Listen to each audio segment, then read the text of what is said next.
Hello, I'm Kads and welcome back to the channel. So obviously I've been gone for about a week and a half, and as you may be able to hear in my voice, I am coming off of a cold, so I've been sick. But we're trying to get back into the action here. I feel good enough to kind of talk for an extended period of time, so let's get back into the habit of making some videos for you guys. So in today's video, admittedly a bit late, but we're going to talk about my fusion plan for Loriaca. Cutting to the chase, yes, I am going for this relatively underwhelming legendary champion, and we can talk about why a little bit later. But let's look at her kit really quickly for those who are less familiar, or if you're watching this in the future. On the A1, we do have a 2-hitter that has a 50% chance when booked of stealing a random buff. On the A2, has an AoE attack here that has 100% chance of placing the decreased resistance buff, thus making it easier for herself and other allies to land their debuffs. And for each of the debuffs that is landed, she'll gain 10% turn meter, so if there are 4 enemies, she lands on all 4 of them, she'll get 40% turn meter, which allows her to cycle really quickly through her abilities when it's combined with her passive, which we'll get to in a second.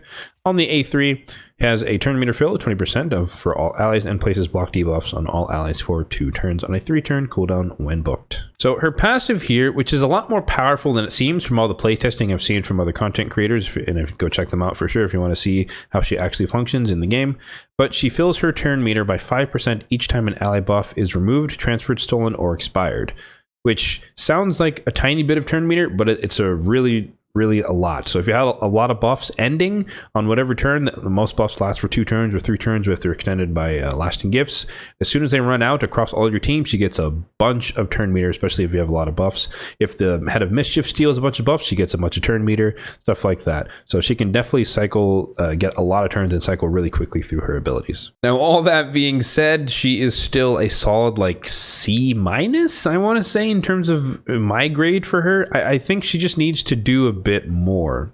I think we're somewhat spoiled with the amount of people who can do block debuffs with an AoE cleanse, and so if she was able to do that as well, which might be a little too powerful, but it would still make this ability so much better to fully cleanse, place block debuffs, and then fill turn meter by 20%, which wouldn't be that far off from I think Elva Autumnborn, who has block debuffs, full cleanse, and increased speed. So no turn meter fill, but still a pretty decent ability there that exists in the game. I think the A1 is okay. Maybe if it also placed block buffs or something, just a little bit extra, something a little bit extra, just kind of spice it up. The A2 is the one that I really have the problem with because it just only does decreased resistance. I wish it had something more like decreased speed or a stun or something else, something that synergized a bit better with her getting a lot of extra, or not extra turns, but her getting a lot more turns than normal with her passive and the ability landing stuff as well.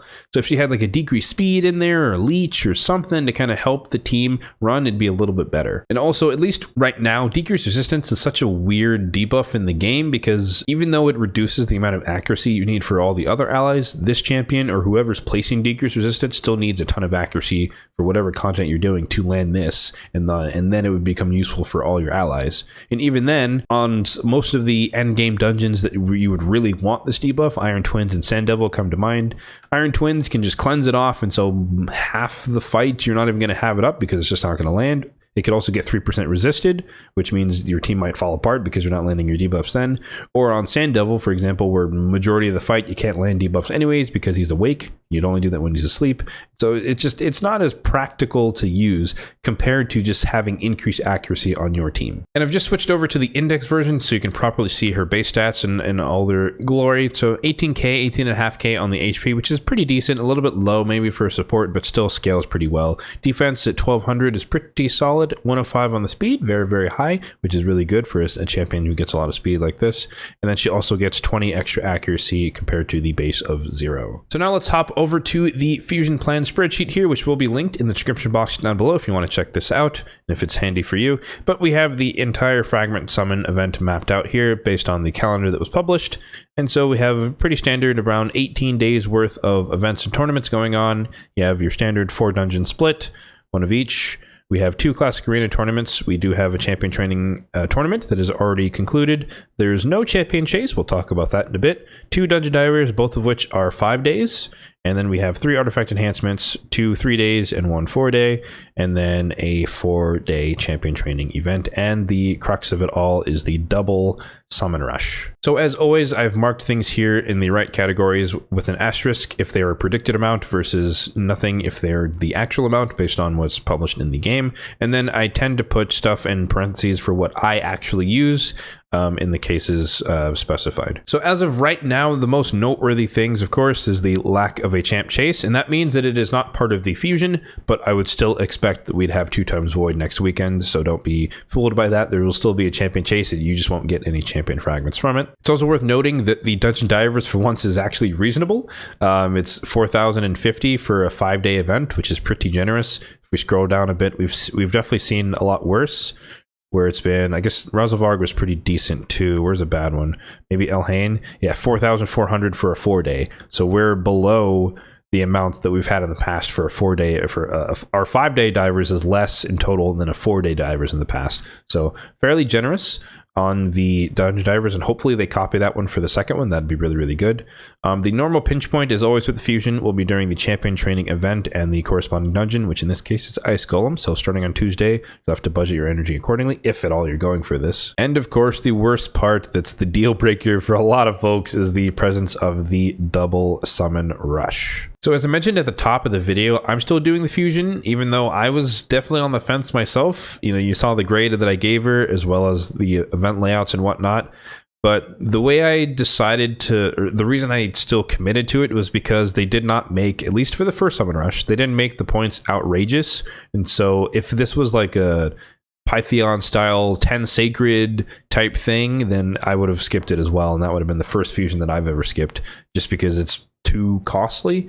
But since it's in the reasonable realm, I'm still going to pursue it, and maybe they'll buffer in the future. That's not a guarantee. That's not a recommendation by any means, but I'm hoping that they'll change your kit somewhat in the future because of how underwhelming she is and how unpopular this fusion will be. So before we get into the current events going on in the game, I do want to highlight a bit of my strategy going into this.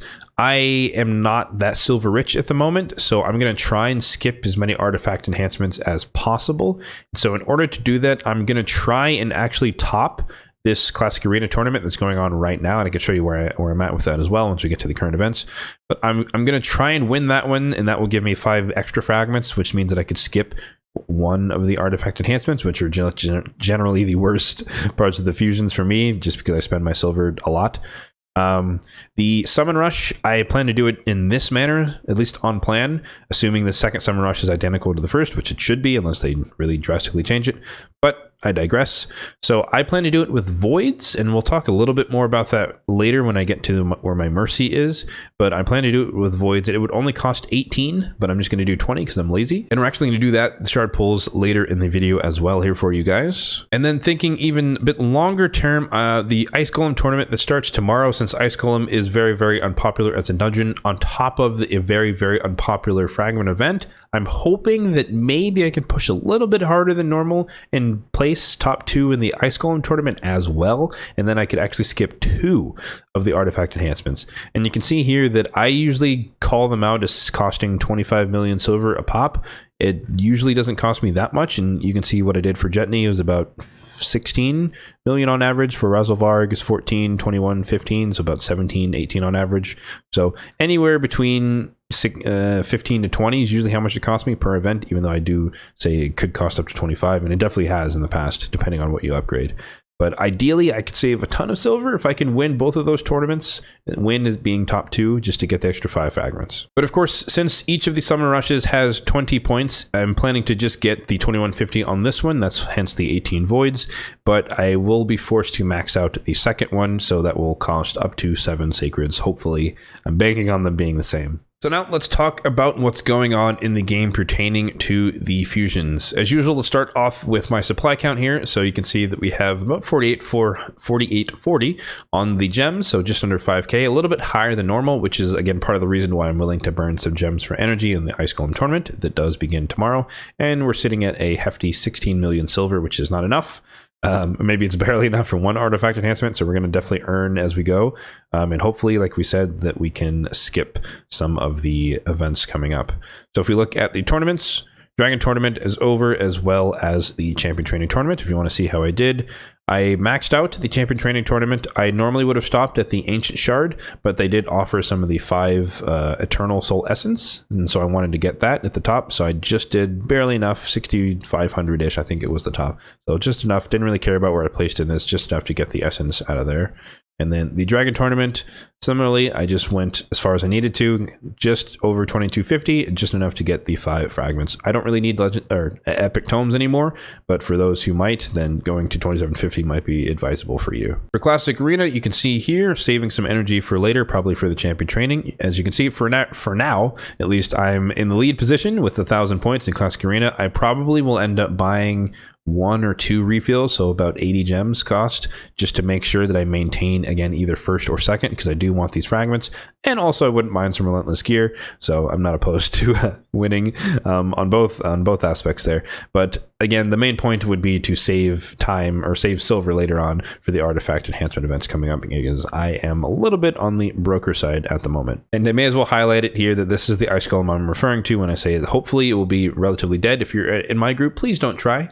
But I do hope that this is relatively dead, it being Ice Golem alongside a relatively unpopular fusion. Hopefully it's not that active, and thus I can actually win both of these tournaments coming up early, so that I know that I've got the 10 fragments in the bag, and then I can skip 2 of the artifact enhancements, which will save me a lot of silver in the long run here. When it comes to the events, we can see the Summon Rush is going on, and the artifact enhancement that I hope to skip starts tomorrow, and then the Dungeon Divers is going on for 3.5 more days, and I'm just making progress towards the 4,050. And I do like that we get greater oil along the way, so I will definitely be ascending some gear once I reach that milestone as well. I thought about trying to go harder and getting the superior oil at 5,650, but that's a pretty hefty amount for a 5-day Dungeon Divers event. So overall, unless you're in a position like I am where you just have an excess or an abundance of resources, and thus doing any fusion is not really that much of an issue, I would probably recommend doing what majority, at least like 95% of the player base is doing right now, and skipping this one.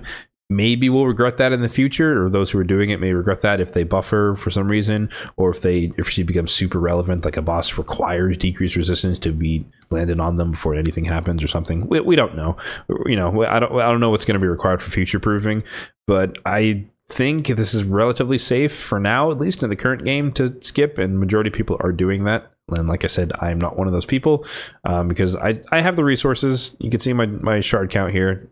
I have a pretty hefty amount of sacreds, pretty hefty amount of voids, which is why I'm willing to burn some of the voids for the Summon Rush here, and we're just above 400 on the Ancients. So I'm not really worried about my supplies being depleted for this fusion in particular. I can take the hit, and more legendary champions for me is always good. And I have a habit of pulling fusion champions down the road, so if I do get a duplicate Loriaca, then I will have another faction guardian for skinwalkers, and I'm not opposed to that either. But enough about the fusion that you're probably going to skip anyways. Let's get to the dopamine here. We are going to be working on this Summon Rush here, and again, the target is the 2150, so to get these 5 fragments out of the way. And the reason I'm targeting 2150 instead of 3500 is because if we look at the 10x champion, I wouldn't mind getting any of these legendaries here, particularly Withier, the Crowned, or Elva Autumnborn. They're pretty solid. 2 Anorex over there as well. So I think the theme was like debuff cleansers or something like that. And so it's a pretty good draft, but my top most wanted legendaries aren't here, and so I'm willing to bank a little bit more on the second Summon Rush and see what that holds. And hopefully, I don't really have a choice. I'd have to go in with Sacreds on that one. But I'm hoping to kind of hold out and see if I can really get one of the ones that I really want out of it, because I am relatively deep into Mercy. What a great segue. So if we pull up my Mercy tracker here, you can see that I am 7 Sacreds into Mercy, and so I'm not guaranteed a legendary until like 50 something Sacreds, but realistically speaking, within the next 7 hopefully for the next Summon Rush, I should get a legendary, and then I can roll on the 1 in 20% chance to get one of the 10x champions. So hopefully that pans out. I'm very far from Ancient and Void Mercy, so I don't mind building up a little bit of Mercy while here. I don't expect to get a legendary from the Voids, and I would love to get an epic or 2. So in terms of epics, I'm still on the market for Godseeker Aniri, as always. And I would not be opposed to getting a Skrank either, because he would be pretty cool for one of those challenge tournaments if they have it for Ogre and Spider or something. I already have Demitha. In fact, she is located right about here. Never used her. Probably never will use her. But if I do manage to pull her, then I'd probably use her as a Faction Guardian and actually summon her from the portal. But for now, she is perpetually stuck in that state. So I could pull 25 just to get a second Demitha, but I don't really need it because she'd just be a glorified Faction Guardian. And for me, Dwarves is maxed. So it's not a lot of reason to do that. But that's enough rambling. Let's get into the shard pulls. We've got some space. We've got a little bit of cash, and hopefully we get a little bit of luck. However, it is a non-2x for Voids. So we're going to see a bunch of rares, and we're going to pull 20 Void shards here to get the Summon Rush maxed out. So it would only cost me 5 more to get to Demitha, but again, I just don't think it's worth it for a Faction Guardian, basically. I don't use her. Oh my god, we actually got a legendary! Riho Bone Sphere! Oh wow, that's actually awesome! Okay, so Riho Bone Sphere, for those who don't know, continuous heals on the A1 ally with lowest HP, and this every debuff under the sun on the A2 on a 3-turn cooldown, which is really good for the Sand Devil because this is one hit with 6 debuffs. Well, 5. I guess you can't stun bosses. But that might change what I plan to do for Sand Devil. Okay. And then this ability here on a 3-turn cooldown, one of the most annoying things is a massive heal, full cleanse, and block debuffs on all allies for 2 turns. And of course, her passive here, where she's she's basically an anti-Hegemon, anti-Kymar type champion, where she will reflect the first debuff that she takes. But wow. Wow. I did not expect a legendary, much less, I mean, I was hoping for an epic, but I definitely did not expect a legendary. We'll take that. She's kind of been on my like adjacent wish list, not like the full wish list, but she'd be like a nice to have champion. And thus it is very, very nice to have her on the team. Welcome to the squad, Riho Bone Spear. All right. So the next set of 10 will probably be a lot less exciting.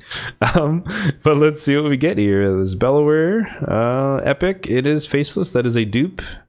Eviscerator. Fellhound is my campaign farmer. Dagger. Used to use her for Faction Wars. A little bit of Secret Rooms nowadays. And nothing. Ash's favorite champion, Harrier here. So there we go.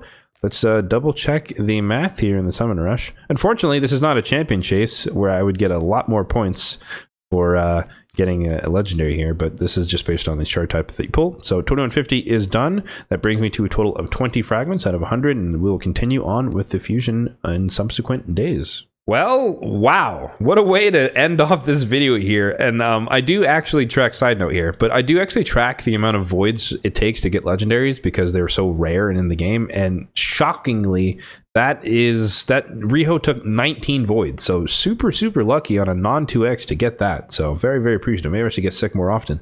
Apparently there's a luck bonus. But yeah, Riho Bone Spear, I'm excited. I'm stoked. I don't have absolutely no idea how to build her yet, and I'll figure that out over the coming weeks. But man, that is awesome. But yeah, guys, as always, if you found this video helpful, then be sure to hit that like button down below. And if you enjoyed it as much as I did, then hit that subscribe button for more content just like this one in the future. Thanks for watching, and have a good one.